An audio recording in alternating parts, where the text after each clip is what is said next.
Sir, એક જનગણનાની જે એક તબક્કાની કામગીરી પૂરી થઈ છે, પ્રથમ તબક્કાની શું કામગીરી હતી અને કેવી રીતે પૂરી થઈ?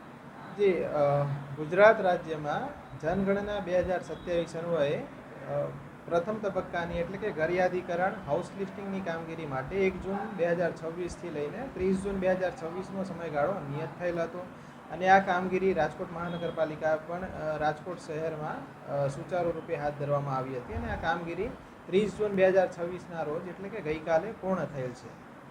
હવે સર, આગામી શું કાર્યક્રમ રહેશે?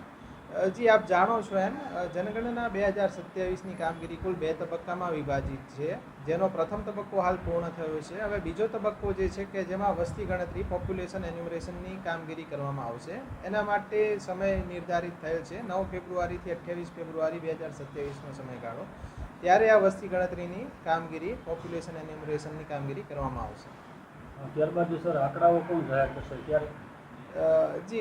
ત્યારબાદ આંકડા જે છે માનનીય કેન્દ્ર સરકાર દ્વારા ગૃહ મંત્રાલયના માર્ગદર્શનમાં આખું બ્રોડ રિપોર્ટ તૈયાર કરવામાં આવતો હોય છે અને સ્ટેટિસ્ટિક્સ બહાર પાડવામાં આવતો હોય છે. ઓકે.